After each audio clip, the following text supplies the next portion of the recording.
Hello everyone, I'm Adam from the D&D Beyond team, and welcome to And Beyond, our monthly development update and community Q&A session. We've got a lot of ground to cover as always, so let's jump right in. Let's talk about why we are here. So each time that we come together on a monthly basis, I am so happy to see you all in the chat right now. I'm lying. I'm not actually seeing you in chat, but I do have people watching chat right now for me and helping me curate that. But we're really happy to have you.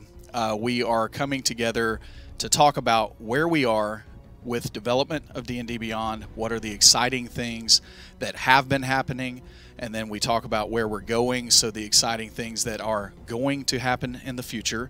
And today we've got some really fun news that I'm going to get to share, codename Rolling Stone. So we'll get to a little bit of an announcement today. And then, of course, Q&A time. Last month, we ran out of time to do questions because there was a lot of ground we were covering on all the other points. I'm going to try to do a little bit better about that this month and get more to your questions and leave plenty of time for that. We're going to have plenty of time for questions from chat today as well. So get those questions into chat, and some of my friends, Mr. Todd Kenrick, is going to be looking at those and listing those out for me. So please, by all means, ask questions, and I will answer most of them. We'll see how that goes. All right, last time we also had a little bit of fun with giving out legendary bundles, and so last month's word was Ranger, and people really thought that they were trying to trip me up. It didn't actually happen. I was fully in control at every moment. But this month might be a little harder to trip me up on this one. But the word of the day is James. So if you hear me say the word James, now that is after we leave this announcement area of what the word of the day is. But after we leave this area, if you hear me say James, be sure to let your voice be heard in the chat, and we will stop, and then we will randomly give away a legendary bundle. I don't know. I may end up giving out a dozen of them today if I say James a dozen times. We'll see how this goes. So word of the day is James, starting right now. So let's talk about where we are. Latest updates that have happened for D&D Beyond. We've put in some interesting quality of life updates in the last month. We have also had a really major infrastructure upgrade that we had to go through, and unfortunately it's kind of slowed down some of the feature development, but it really positions us in a great place moving forward into the future. So the first thing, at 0 hit point effects.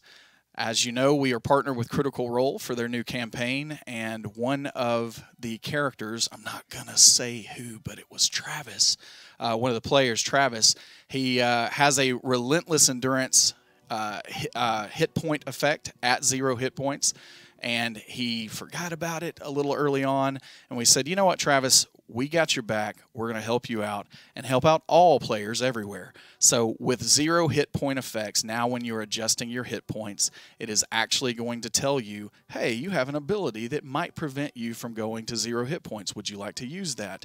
And it will use that ability for you at that time. So little quality of life thing that we've put in place that is really helpful. We have undergone an AWS migration. So this is the big infrastructure upgrade I was talking about.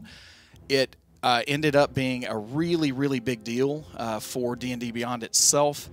We have gotten so much additional traffic over the last few months.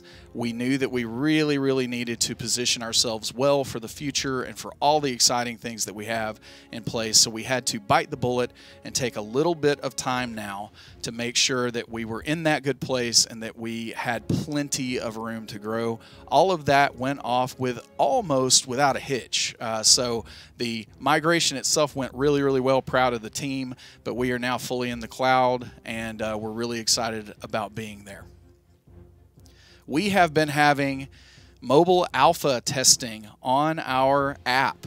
Very excited about this. So again, this is e-reader style compendium content on the go, and we have had people testing this for some time now, and the feedback has been really, really great. Most of it's been positive. We're happy to see that the direction that we're going is the right direction. Feedback that we've received on particularly bookmarks, table of contents, search, and some of these types of functionality in the app itself.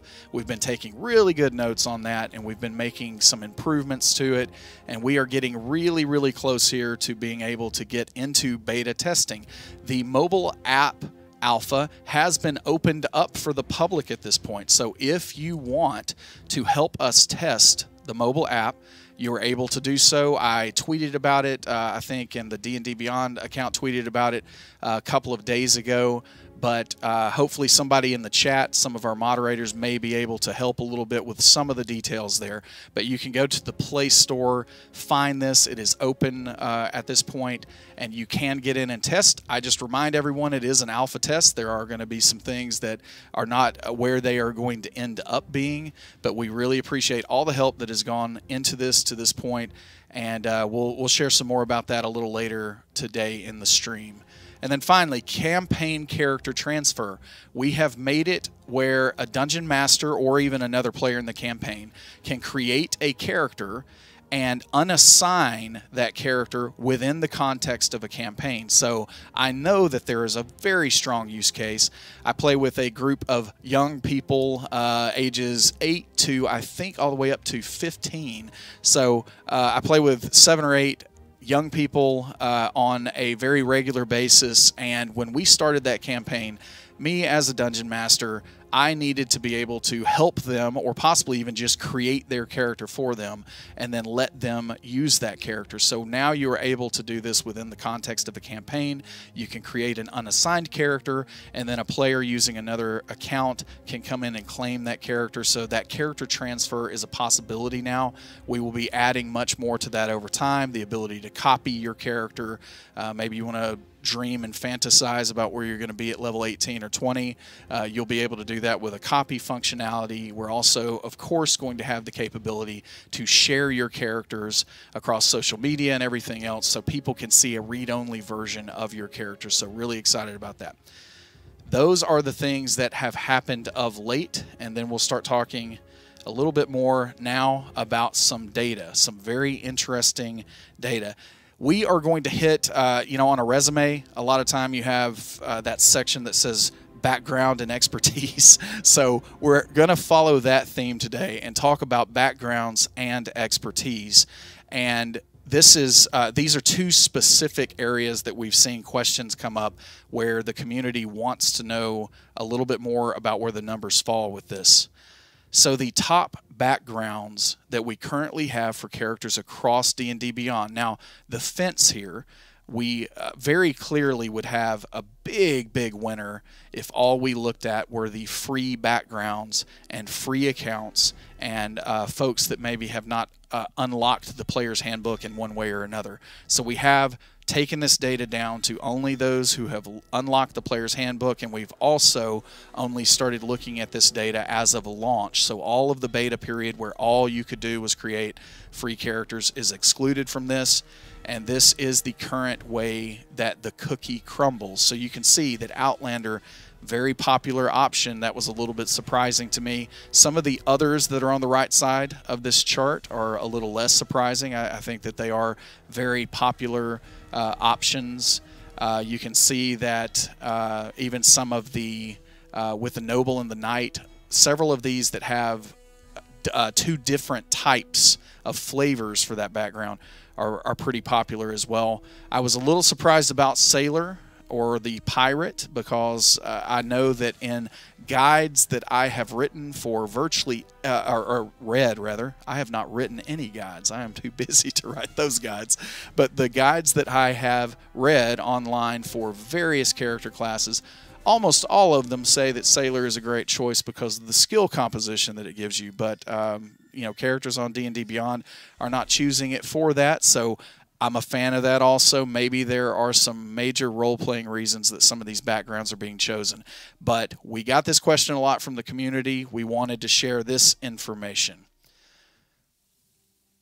So moving on to expertise, what are the top expertise skills that are chosen by the rogue or the bard?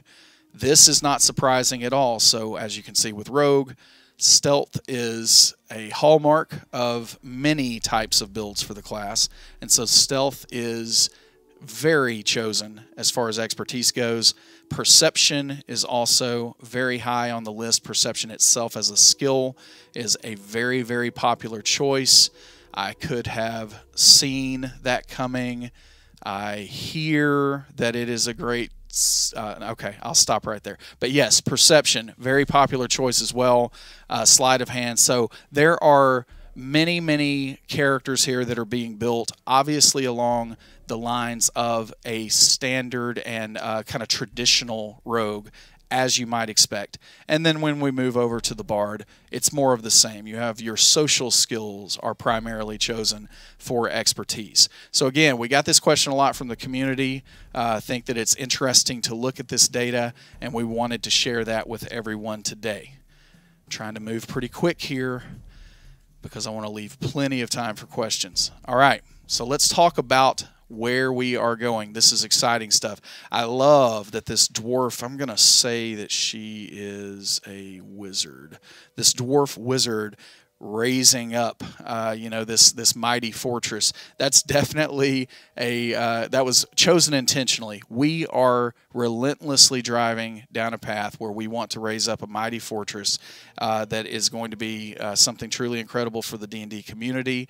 And as I continue to say, we are just getting started. So some of the things that are going to happen short term is that we do have the mobile app beta launch. So this is when this becomes available in the Apple App Store and the Google Play Store for everyone with all of the e-reader functionality. That is going to come to the public in March.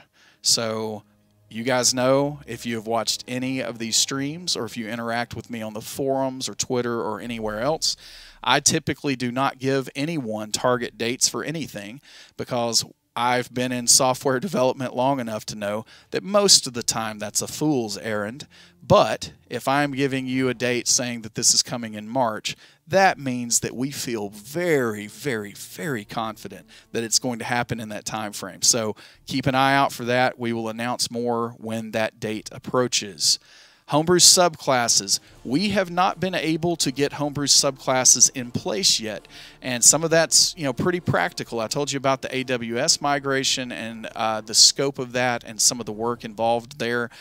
We have hit a little bit of a delay with the resources that have had to work on this homebrew subclasses. It is something that is going to happen now, though, and so homebrew subclasses are starting to be developed, and as I have shared in the past, they're not quite as complicated as races are, and so therefore we expect those to be in place hopefully pretty soon here. We'll keep you updated.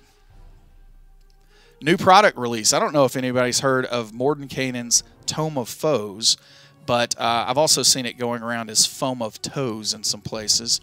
That is not the proper name. It is also not Tomb of Foes. I've also seen that shared.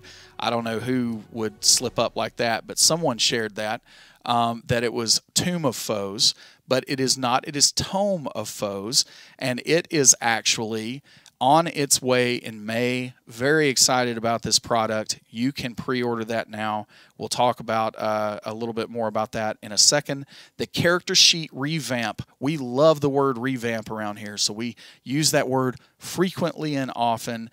This is something that is in development. I don't have a date to share with folks today, but I do want to talk about what it is we're trying to accomplish with the character sheet revamp. So I want to let you peek behind the curtain a little bit into what is going through our minds and what our vision is for that.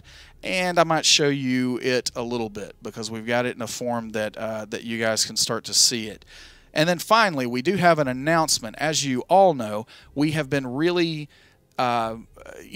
forging ahead with the tool set aspect of what D&D Beyond is. But when we brought on board Mr. Todd Kenrick and some of the great video content that is now coming through D&D Beyond, we have some other exciting plans that I am happy to announce today. So we'll get to that shortly. So again, Morden Kanaans Toma foes. This is an exciting book. If you loved Volo's Guide to Monsters, this is going to be similar, I'm just going to say in format, without trying to explain what that word means, but it is going to have mechanical crunchy bits, and then it is going to have a very strong focus on the more fluffy, lore-based, story-based bits. There are some surprises that are coming in this book that, never before known type things that I'm very excited about. I encourage you to pre-order that on D&D Beyond, because on our platform we're going to introduce some really interesting customization options. If you pre-order, you're able to unlock those on D&D Beyond, but also just in general, it's going to be an incredible book, going to be a great source for all of your games, whether you're playing in the Forgotten Realms or not. So really look out for this one. Excited that it's on the way.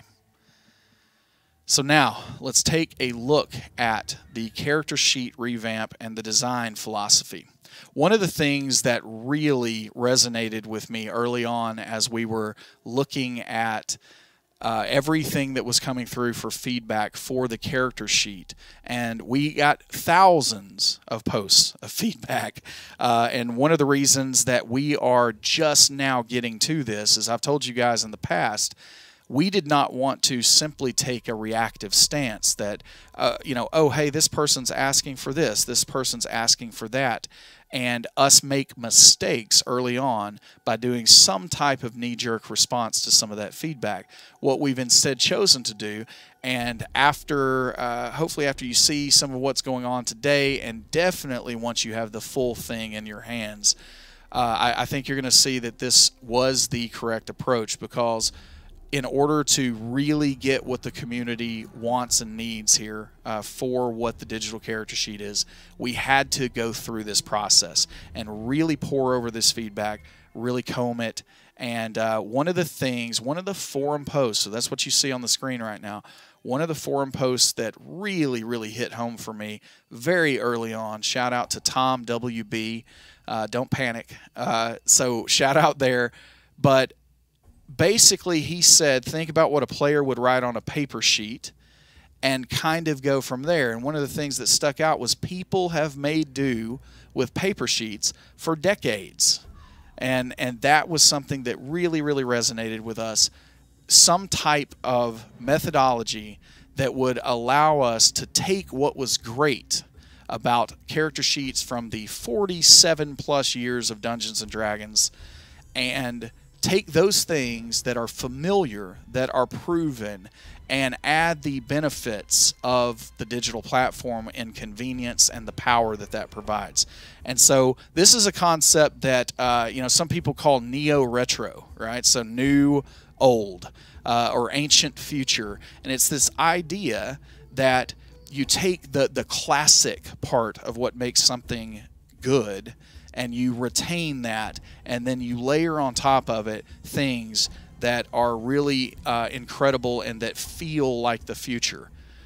So if anyone has seen the new styles that have started coming out for muscle cars in particular, but Mercedes is even getting in on this now, this is a wonderful picture of what we mean by neo-retro. I remember seeing that Mustang for the first time and just being blown away instantly by the familiarity that automobile was representing. I instantly knew that that was a Mustang because of that classic feel that it was really attaining there. But then on top of that, obviously, this Mustang is a little more convenient. It has some cup holders in better places. It has, computers that help it run more efficiently and so on. And so this is definitely what we are going for with the new character sheet design and everything that we've been talking about with the revamp. We want to take the legacy of what has happened really, really well for 47 plus years, 48 maybe. Time just keeps marching on. With Dungeons & Dragons, and really add this layer onto it that means the digital convenience and power. So let's take a look at the character sheet itself. All right. see what we have. All right, character sheet. Let's take a look. So my character named Neo Retro, not too on the nose at all. All right, so you can see that we are kind of going back to the classic feel of, hey, we have these really cool-looking art frames that are around some of the content and really helping box this stuff out into digestible chunks. So that is a really, really important thing for us, that we wanted everyone to know where to look for these things. So you have your ability scores, speed, proficiency bonus. All of this is pretty familiar up here. We do have saving throws. This is pretty cool right here. So we try to put some save modifiers in place, and so it's going to tell you what these things are doing by hovering over that. We indicate, skills with half proficiency and so on. So you see everything that's going on with your skills. My favorite sections are what we call we call them very creatively the right panes over here. But these areas are really, really crucial for what's going on with a character. So I have my blowgun of warning, so I get advantage on initiative. It's reminding you right there in your face. Armor class, you can click into these things and get more detail on every element that you see here. Why on earth do I have immunity to the poisoned condition? Oh, because I'm a Yuan-Ti pureblood.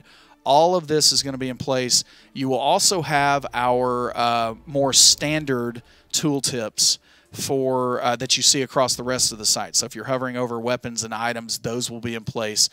Same thing for conditions. When you hover over, those tooltips will be in place also. So all of this is going to be right at your fingertips, right in an easy to see place.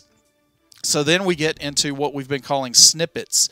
So right now, one of the major problems with table play is trying to figure out, okay, what exactly does rage do? And right now, we have to kind of go down and dig and uncover this in some collapsible menus. And again, the original intent was to give everyone all the information at one time, like you couldn't have on a paper sheet.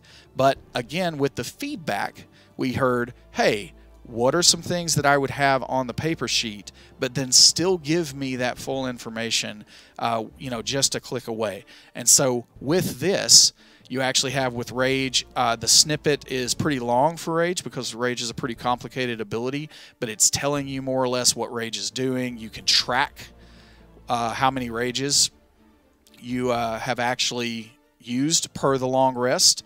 All the rest of your abilities, it's going to tell you, very distinctly what it is that these abilities are doing. Another thing that we are doing is with Remarkable Athlete, for instance, we are going to have actual calculations within these snippets. So all of this, and this is funny, I see that this one's actually not working quite properly, but ultimately, we'll tighten that up. So ultimately, when these are in place, they're going to do math for you. So if an Asimar says that you can do things by character level, it's going to actually put that in there. If I'm wanting to track my luck points, it's very, very easy under our handy feats menu here, racial traits. All of this is in place here. We've got our description section. So you have all your background information and the things that you actually need to see during play, because your background during play really only impacts you when you need to know what your background feature is. So all of that is front and center now.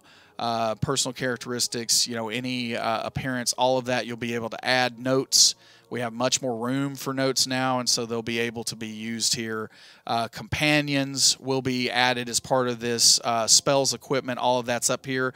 They're not quite ready yet. I'm going to just go in and show you what our front-end developer, Scott, put in here. Equipment goes here, spells go here. That's all we've got to show right now for that, but we are in progress on that. Very excited about the changes that are coming as a result of that. Another thing I'm pretty excited about is, some people don't like red, so we're going to be able to, come in and possibly change our theme colors. So some of this customization is going to be, now I don't know who would like this green color. These are not final colors, but you're going to be able to come in and also change and customize how the sheet looks and feels. And again, very excited about this. Now, the last thing I will share is, even though it is handy to have all this information for snippets in place, there may come a question that you know, the DM really needs to look into what is happening with Rage itself. You will be able to click just on Rage itself here, and the way that this will work on the desktop view of this, as well as the mobile, is you will see a sidebar come out. So we're getting rid of collapsibles entirely. So a sidebar will come out from the side, and with that sidebar, you're going to be able to see the full details of anything that you click on over here, in addition to a lot of other useful information that we will eventually end up using that sidebar for. So I, again, wanted to just kind of touch base with everyone. Very excited about the direction that this is taking, and looking forward to being able to get the full thing in everyone's hands as soon as we possibly can. But we are going for new and old. What was great about the old character sheets and the character sheets that have been used for decades, and apply the convenience and the power that a digital platform can put in place. All right, we'll jump back now. So, I feel like it is time for an announcement now. I think that's where we're going to go. All right, so very excited to announce that something that we've just been calling Rolling Stone, because we're trying to get the really you know, big voices to come to play here. But I adored Dragon Magazine as I was a kid. This is actually the first issue that I ever saw of Dragon Magazine, and I just remember loving being able to have that magazine with me. I read it cover to cover, probably, you know, 5 times every month. It was a great thing to hear people continue to talk about Dungeons and Dragons, even when it wasn't a core product release or whatever. Just being immersed in this hobby and in this fandom that we have for D&D itself. And so with D&D Beyond, as you know, kind of late last year, we launched this concept that we want to be the storytellers of the story of D&D. So we want to tell the story of D&D itself. And so we've had this original video content that is really exciting. So we interview Mike and Jeremy and others, you know, continually. And that insight is incredible. We've got some exciting Toma Foes previews that are coming up between now and the launch of that product, you know, similar to what we did with Xanathars. So all of that video content is a train, and it's not going to stop, and we're excited about seeing where that continues to go. But we're going to add new written article content into the mix now, talking about lore, how-to articles, the philosophy behind D&D itself, what is storytelling, you know, those kind of things. We will have writers come in and cover these topics. Homebrew and world building. We'll do Critical Role recaps and commentary, since you know, Critical Role is just part of the zeitgeist now, and you know what's happening there, and what spells are being used. We'll do weekly roundups of everything that's big going on with Dungeons and Dragons. Hopefully that will include things like homebrew spotlights for the incredible items and content that folks are creating out in the community. So we will highlight that on the front page and in this article content. We will also pull in special guests. And with this, the idea is we want to showcase preeminent, emerging voices in the D&D community, people that have something to say. We want to give them this, you know, all in one place, a place to say it. And so, very excited about this content initiative, and I am happy to announce that James Hake is joining the DDB team as the lead writer for this effort. Very happy to have James on board with this. He has done a lot of work for Geek and Sundry, Ian World, the Adventures League. And, of course, he collaborated with Mr. Mercer on the Tal'Dorei campaign guide. So James is really an emerging voice in what's going on in D&D. We're happy to have him join the team. He is going to be providing written article content each and every week. So he is going to be our lead writer. He's going to be writing things that are original about different points of lore, about how to run the game. It's going to run the gamut for what he's going to be writing.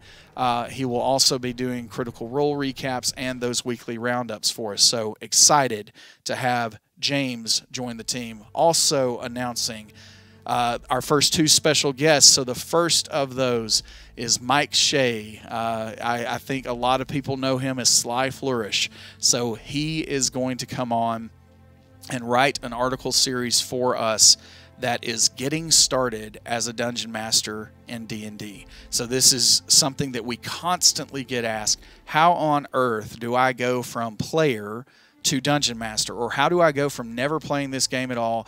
And there are 5 or 6 of us friends that have watched Critical Role, and hey, we've seen the Waffle Crew go on their adventures and Acquisitions Incorporated, and now we want to make that jump into playing the game. But where do I start, and how do I take on this really key role of dungeon mastering? So Mike is going to cover this in a series of, I think, about 6 articles. All the way from how do I form and gather a group in the first place?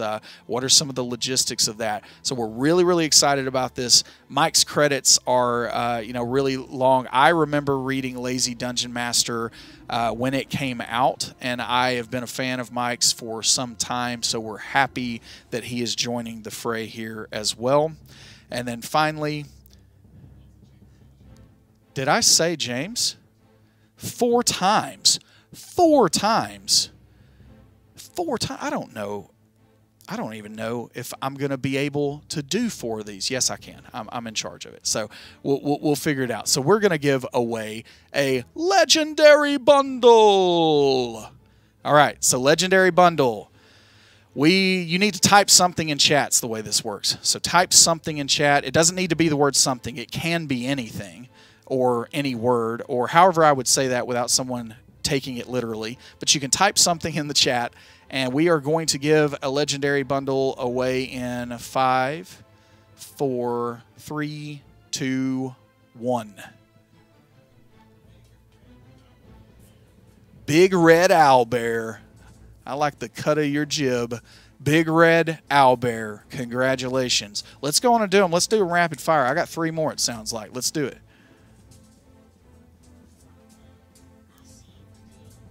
Say it one more time. I don't think you're coming through my speakers. I'm E.C. Dill. How do you spell that last part? D-I-L-L. E.C. Dill. Congratulations. All right, keep typing, keep typing. We're going to hit the randomizer. And 5, 4, 3, 2, 1. R-U-Z-O. Ruzo, maybe. R-U-Z-O. Ruzo. Ruzo, congratulations. So that is 3. And finally, we have our 4th is 5, 4, 3, 2, 1. Minus the virus. That is very helpful to let folks know that you are virus-free. All right, minus the virus, you are our 4th winner of a legendary bundle. And I've got to really, really rein it in now. All right? So I just, horribly almost announced our second and last special guest. Well, not last, but our last of the first special guests. So we are going to have Jimmy Intricasso. I'm going to have to do it because I owe it to him to say his full name. So here we go. I have way more self-control, and I'm not going to say it again. But James Intricasso is going to be coming as our other special guest as we're getting started with this. He is definitely preeminent. I have seen his work almost everywhere, and I have enjoyed it. almost every time. So I'm just joking. I enjoy it all the time. It's incredible. So I really love his work. I love his work, and we are happy to have him aboard, and we will do for him the first article series that he will be writing for us is a homebrew design workshop, so very excited to see what that is. All right, let's get the business out of the way and go ahead and do that fifth, and I'm telling you final, because it's not going to happen again, Legendary Bundle. All right, keep typing in the chat, and we are going to give it away in 5, 4, 3, 2, 1. Jeffrey Lindsay. Jeffrey Lindsay, congratulations. Happy, happy day. So we have several legendary bundles. Now, I know we did that really, really quick, but Mr. Wizard of Oz, did we capture all those names? Okay, he is on top of it. We are good to go.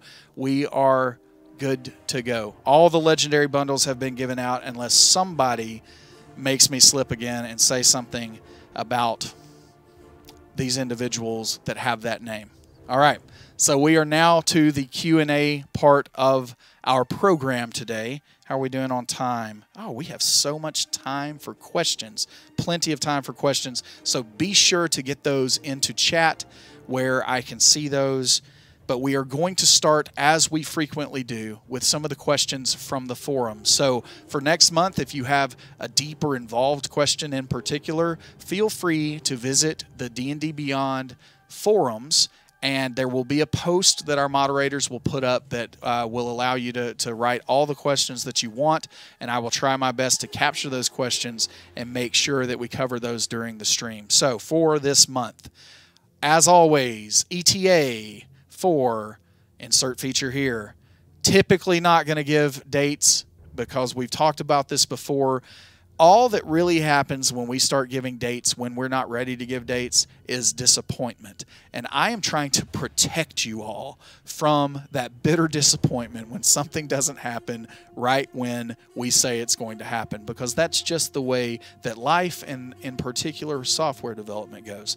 But what I can assure you is that the team is working incredibly hard, and we are moving really, really fast on a lot of these elements. And I feel like we are going to get in the next couple of months, there are going to be a lot of things hitting here that are going to be very, very exciting for everyone. So that is the extent of what I will share on that front for now. Next question, character sheet update features. So getting into that, you saw a little bit of the character sheet itself just now. I shared a little small walkthrough.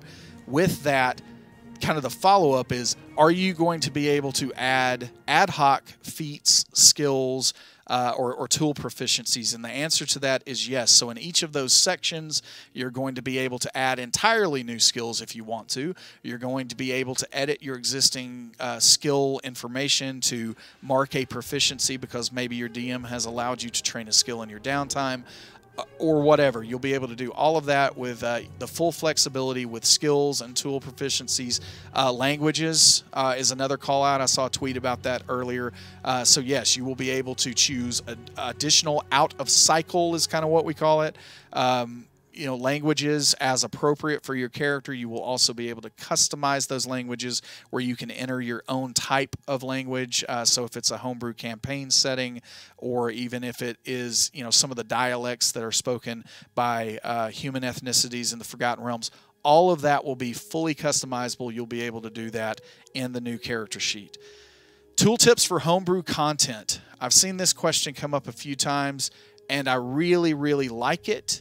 And I might really, really get in trouble for saying this, but I am almost positive the answer to this is yes. I'm going to go on and say that the answer to this is yes. I can't tell you when, but the answer is yes, because we're going to figure it out, because I think that it's really important that we allow you guys to have tooltips for that content. So we're going to figure it out, and we're going to make sure it happens.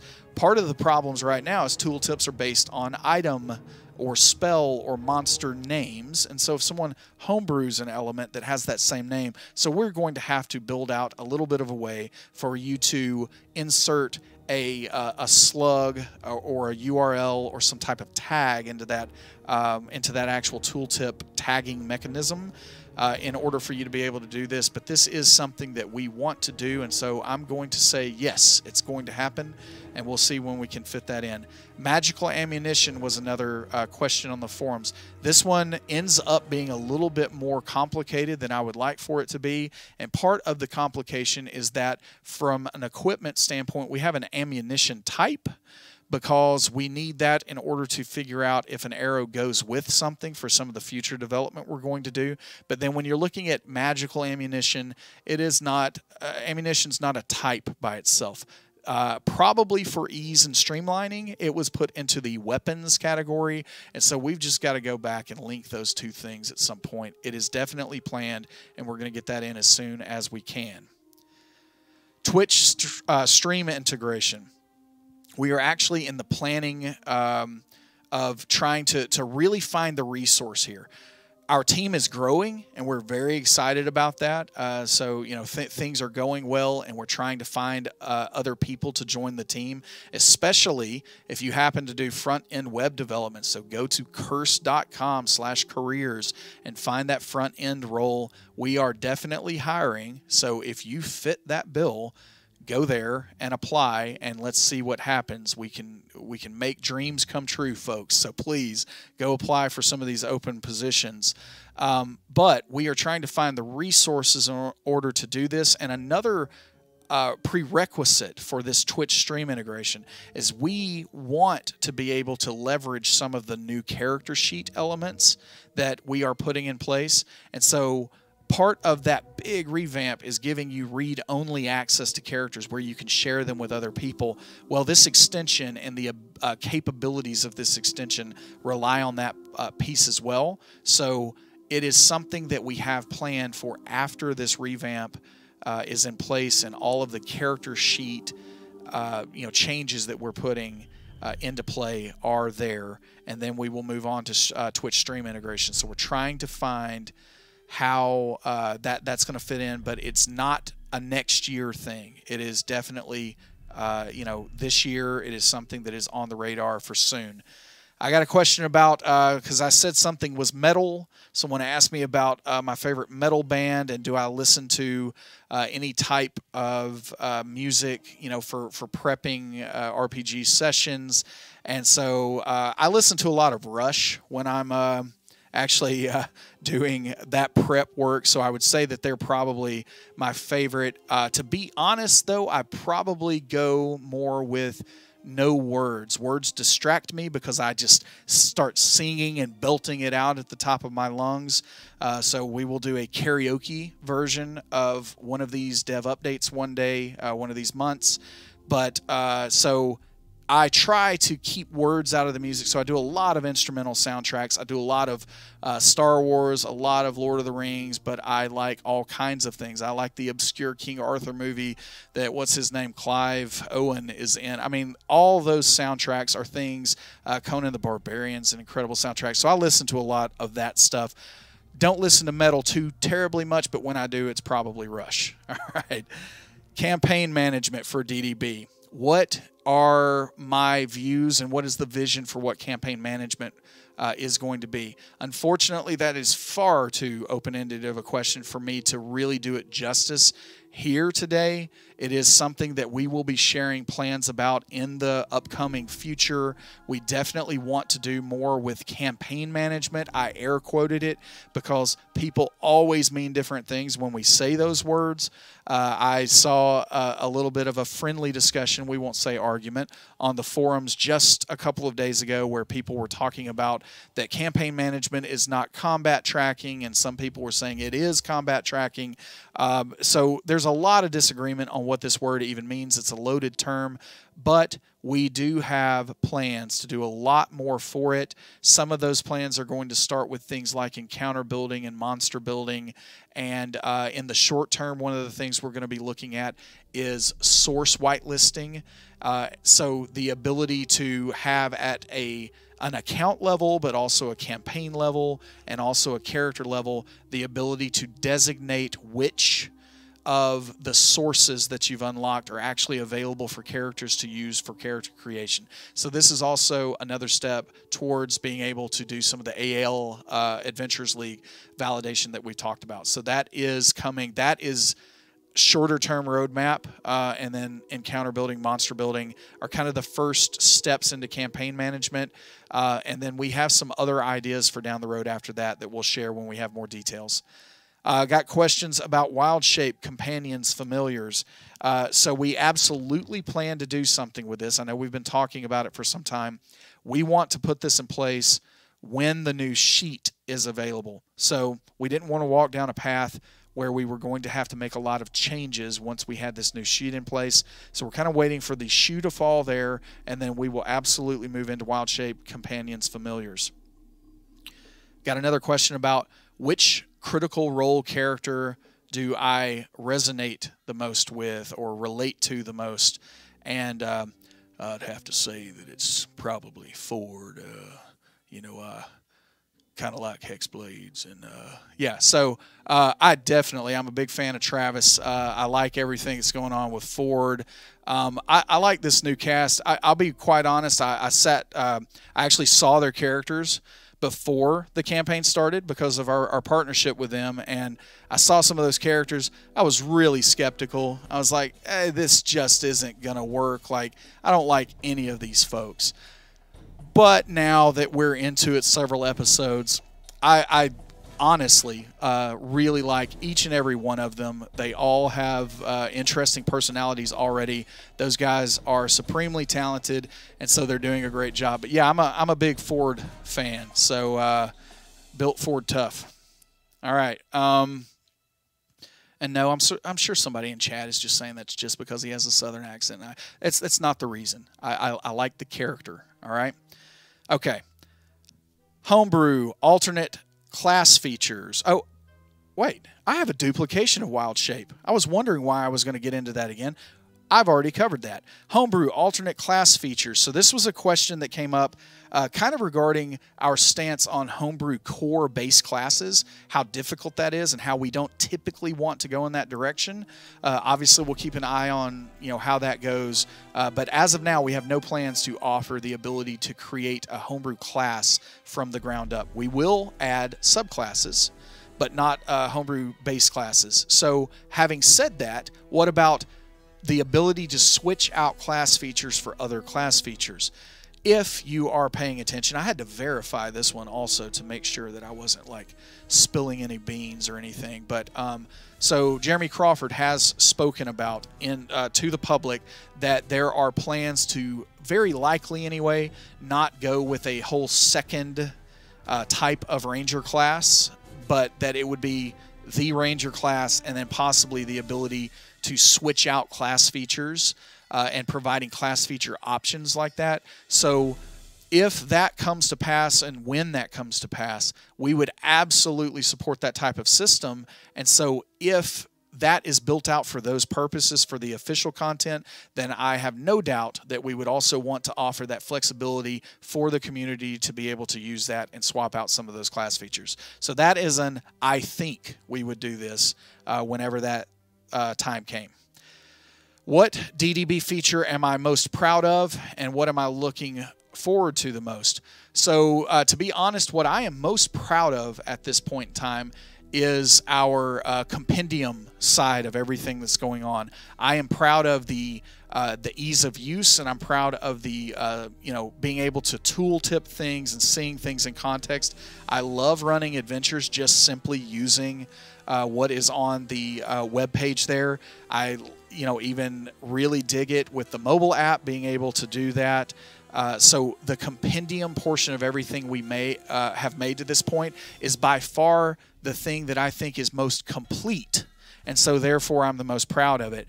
Things like character management, the character builder, the character sheet, we have always known that we had to start somewhere in order to experiment, to decide, and find exactly what the community needed. So we are not in a done state, for those things. And so those are the things that I'm looking forward to the most. So hope that answers that question. that is everything from the forums. So now we are going to go to chat. So let me see what we have waiting for us. We will try to see. Oh, wow. There's a lot of stuff. Okay. All right. From Hiakus. I'm unclear on the function of the deactivate button in the campaign manager. It seems like it's just there, like it just makes it so that the player limit is infinite. If a player can just deactivate an old character, make a new one in a campaign, since deactivated characters don't count against that limit.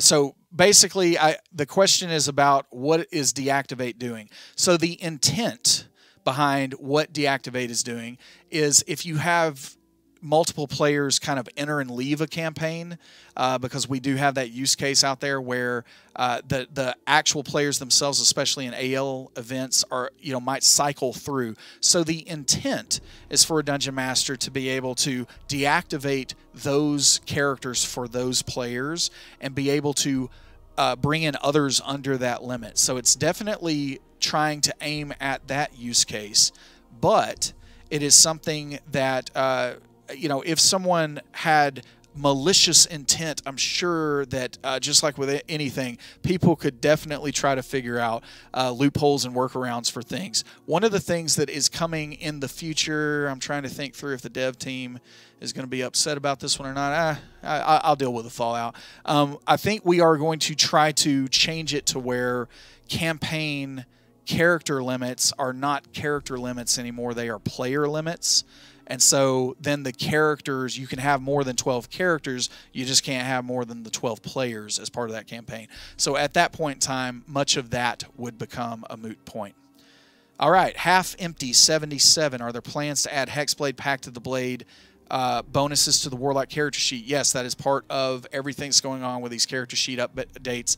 We are going to be adding a system that will allow us to map certain class features, racial traits, whatever they are, to actual attacks. So even Radiant Sunbolt from the Way the Sun Soul Monk, those are things that right now are not automatically reflected on the character sheet, but they would be automatically reflected at that point in time. For now, there are plenty of workarounds. We have added the ability to customize an attack. And so you can actually create a custom attack, use Charisma as your modifier for that attack, and you can simulate everything that you would need to do with a Hexblade or Pact weapon in the short term. But yes, the revamp will address that.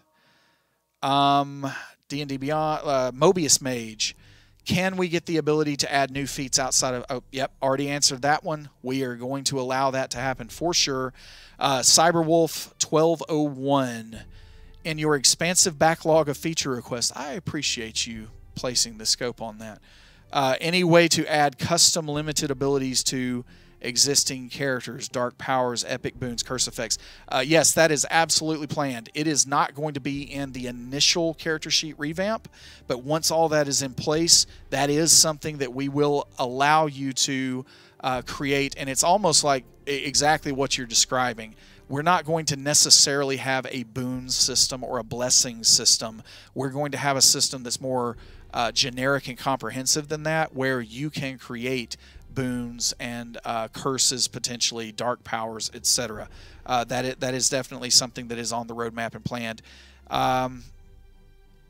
Let's see. We'll see a foreign translation, French for me. I think that was Cyberwolf as well.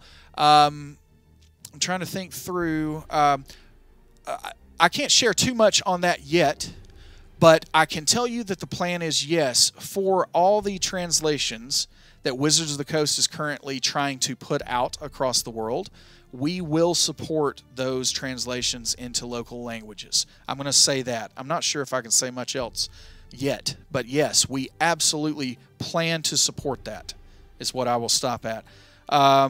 Ladred. I asked earlier, but can you add the questions? Oh, whoops. That was duplication. Sorry about that. That was my fault. All right. Jeffrey Lindsay. Is there any way to see how a particular value on a character sheet is calculated? That is a really good question. And so part of the revamp you saw some of those more like the black tooltips with white text, which are not like our typical tooltips. Many of those will start being used in places to show calculations and how we arrived at certain numbers. So yes, you're going to start seeing much more of that. Mahetmet, hello Mahetmet. I hope that the borders aren't only synced to class, though. I'm assuming red because fighter, but I hope that's customizable. Great question, and actually I wouldn't even pay any attention to that. Yes, we will have our fighter Sierra and Warlock Violet and, you know, all these other colors based on class, but no, it is not. You're not going to be able to choose that only based on your class. It will be very similar to what you see in maybe Twitter's interface, where you can choose from a set, you know, several colors you'll be able to choose from. For instance, with me, I kind of like the classic gray, and I use the classic gray when I'm using the sheet now. So yes, you will be able to customize that. Let's see.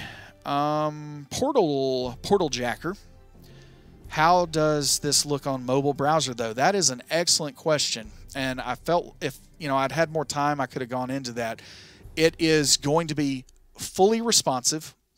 So on a typical tablet, looking at it, well, if you got one of these huge Pros, it's going to show the whole thing. But if you got, you know, the other iPads, you know, the Mini and so on, it's going to, in a portrait mode, it's going to take, for instance, the three, or the whole left side of that sheet that you're seeing and place that there, and then there will be quick navigation to go to that whole second sheet on a typical tablet. By the time you get down to a mobile phone, we will start things like the 6 ability scores will go 3 and 3.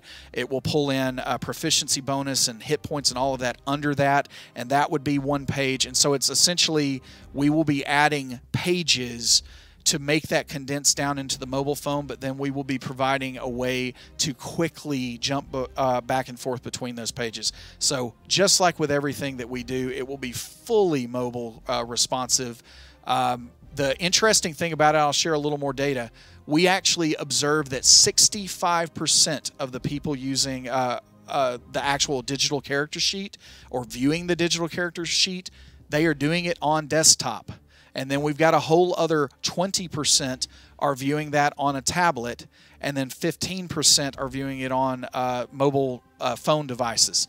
And so with that said, there are a great many people that are looking at this on desktop. And so we kind of swapped the philosophy this time, where since that is where people are looking at it the most, we're really blowing it out and making it great. But we are still considering everything about mobile and how that's going to shape up as it goes through the rest of that. All right, we got 3 minutes. I'm going to try to hurry. All right, so can has win? That's a great question that I can't quite answer, but we're getting there. You see a little bit of proof in the pudding, so we'll have more on that. Hopefully not too far down the road. Alejo Sil, what about other language? Okay, I already answered that. Let's see. Critical Role. Cyberwolf 1201, Critical Role Campaign Guide on D&D Beyond. You never know what the future holds. I don't know. We'll see. All right, any progress on Eldritch Invocations being combined on the Warlock class page? There has been progress, Captain Mugen. And that is something that's on the list that I imagine will come out in a quality of life update relatively soon. Lazorn, will you contact Matt Colville in his new book for D&D Beyond? Oh, you guys have heard about that Kickstarter. So yeah, Matt is a buddy, and so we will see what we can do. You know, business terms and the way that these licenses work is sometimes more complicated than I wish it was, but we will definitely see what we can do. What is best in life? From Calculate. Love. Love is best in life. All right. Cyberwolf 1201. Any plans for Cobalt Soul? Cobalt Soul's in the Tal'Dorei campaign guide, so I think for us to have that, we would need to have that as a source. Half Empty 77, do skeletons, zombies, etc. count as companions? Yes, they will. Mahetmet, will the updated PDF follow the character sheet revamp? PDF will happen with the character sheet revamp. Nobody hits a button on the character sheet revamp until the PDF is actually putting out snippets and spell summaries and all these things that we've been promising. That is definitely there. Null Speak, at D&D Beyond, any plans for a cheap dice roller? Yes, dice rolling is on the roadmap. Let's see, anything else? Last question. Any word on implementing honor, sanity, hero points? It's something that we would love to do, and I definitely plan... Oh, my thing died. It timed out. We would definitely love to do this. It is on the roadmap. We'll see how we can do and how we can get there. All right. I think that's all the time we have. Thank you all so much for joining me today. If you have other questions that I didn't get to here, feel free to tweet at me at BadEyeAdam. I will be happy to answer almost everything. So definitely do that. We will see you next time. Peace out.